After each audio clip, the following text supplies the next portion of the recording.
getting you ready for Eagles and Redskins will come your way 1 p.m. on Sunday at Lincoln Financial Field. My next guest is very familiar with playing the Philadelphia Eagles. He was a member of the Washington Redskins and the New York Football Giants, now doing a sensational job at the NFL Network, and also is a Penn State alumni as he played his college football there under Joe Pa. So let's go out to the hotline right now and welcome in a friend of ours that we see each and every year at Radio Row, and that's LaVar Arrington. LaVar, Zach Gelb here in Philly. How are you?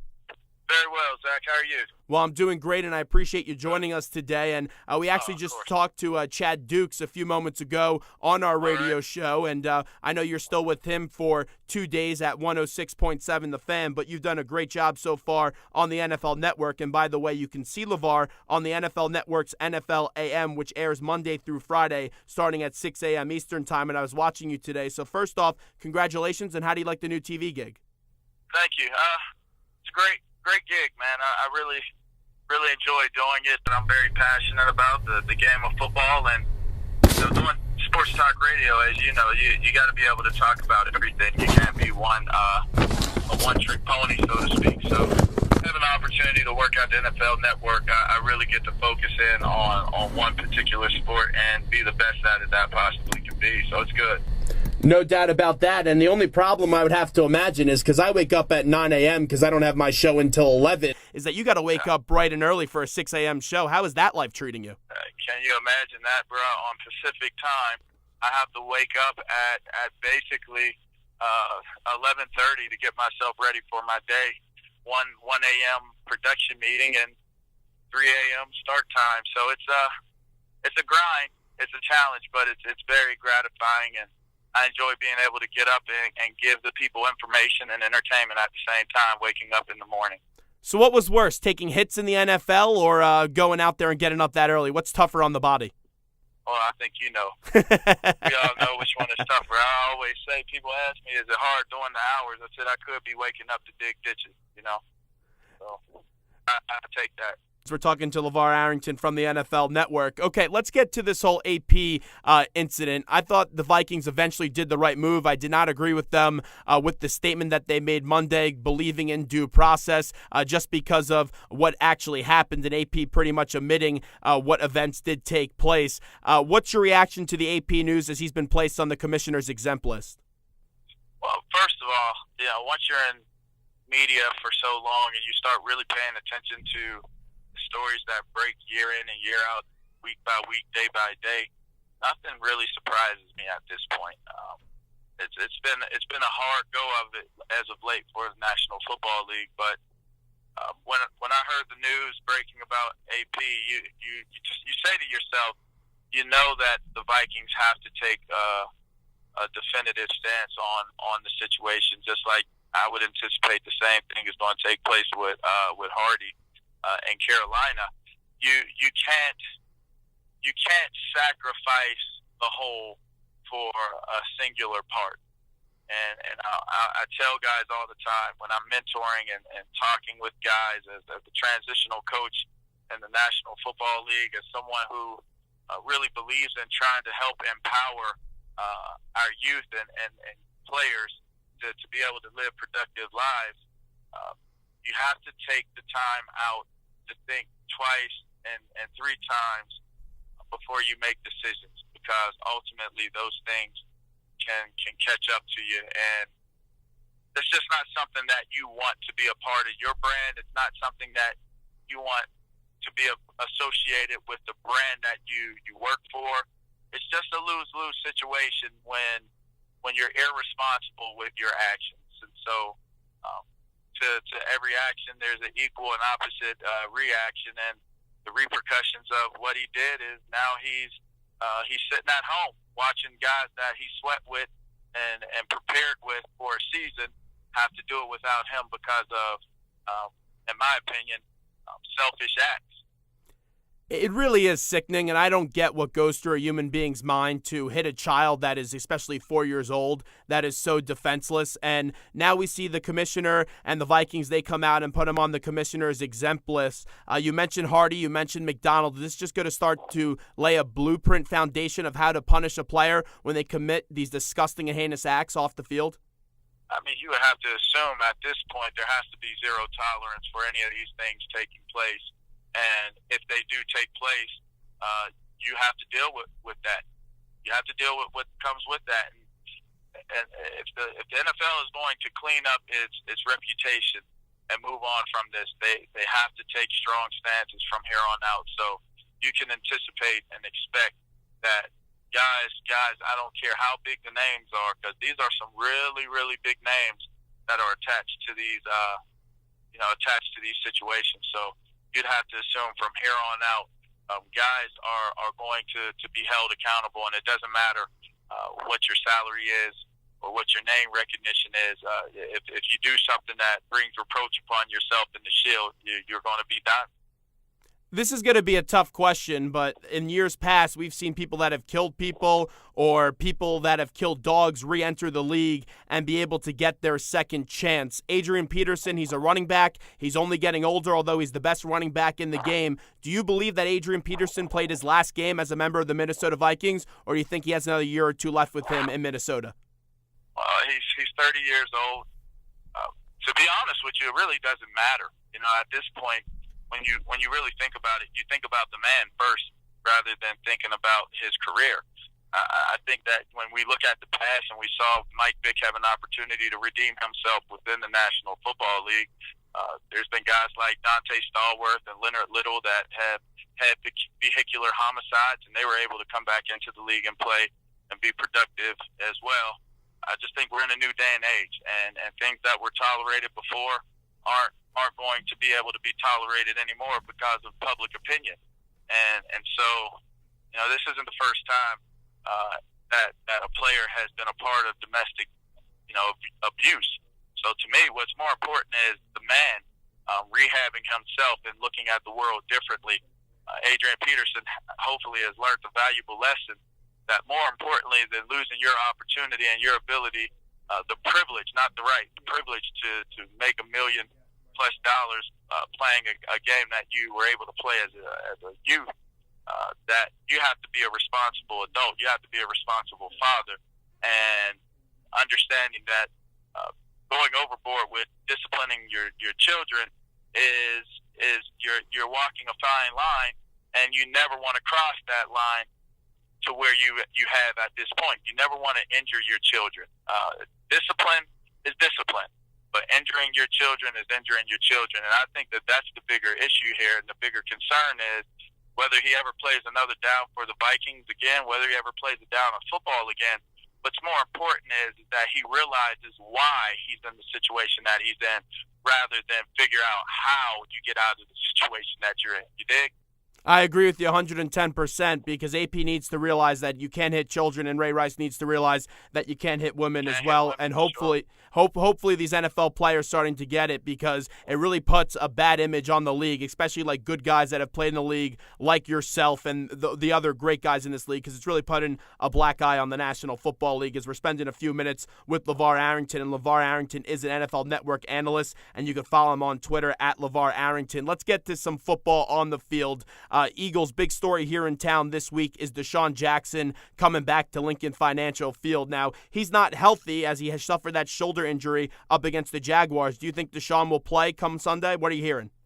I'm not quite sure what he'll be able to do. If you're asking me what I believe he'll do, the way you guys treated him, I can't believe that anything outside of him being on his deathbed that he's not going to play against the Eagles. That would be my thought, is that there's no way he's going to miss this game. And so, he's got a sprained AC joint. Take my arm. I'll play with one arm.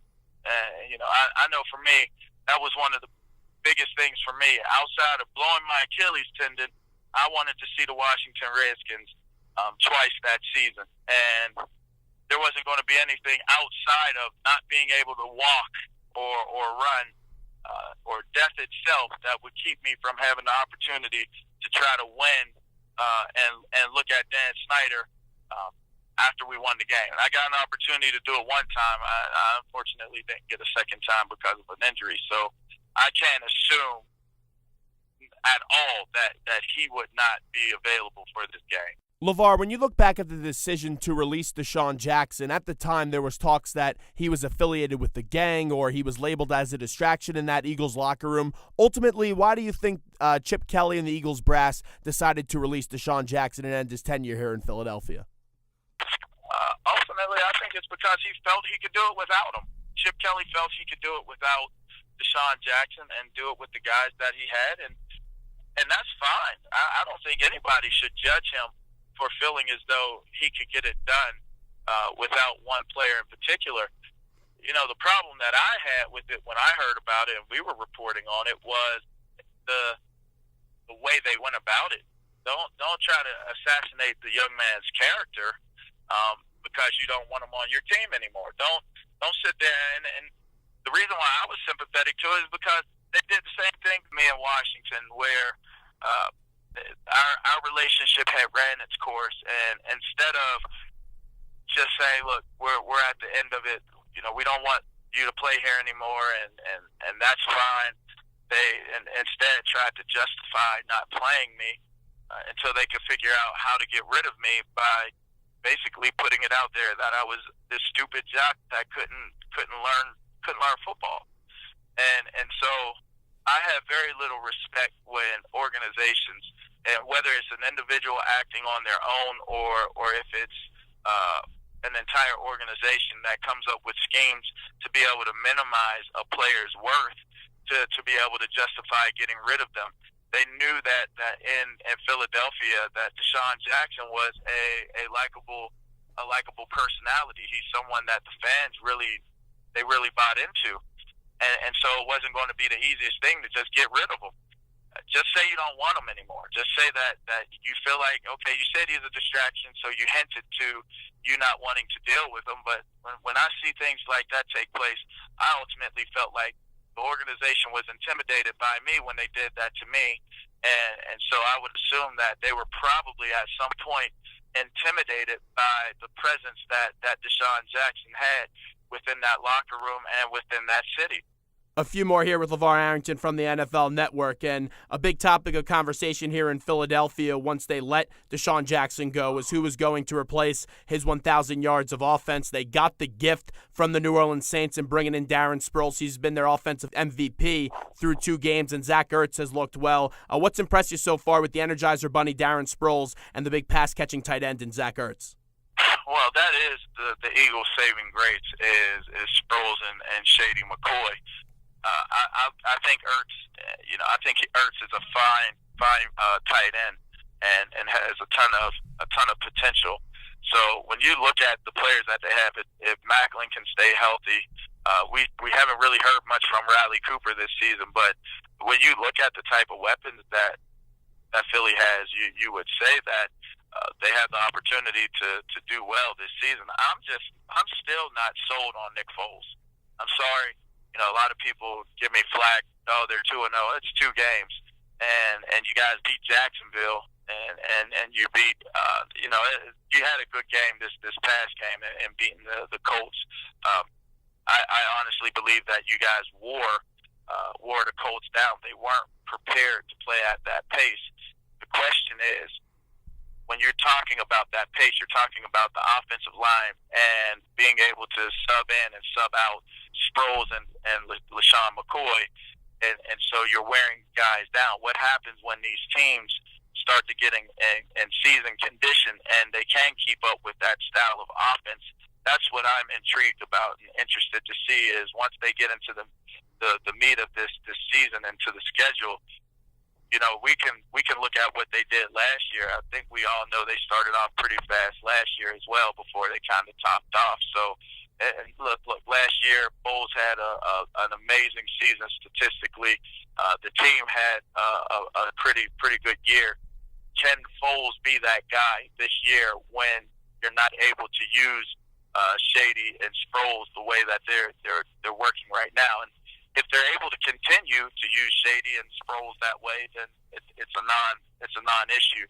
But if Nick Foles has to win the games on his arm, I'm still not 100% convinced that he's the guy to do so. So, for me, he'll have the opportunity to show and prove. But you got to keep in mind, last year Nick Foles got the position by default. He didn't win the starting job. If we recollect correctly, he was a backup to Mike Vick. Mike Vick got hurt, and Foles got an opportunity to play. So I still need to be in a place where I think, or I know from what I've seen on film and what I know of the game, that he can carry the load as a full-time starter during the course of the season.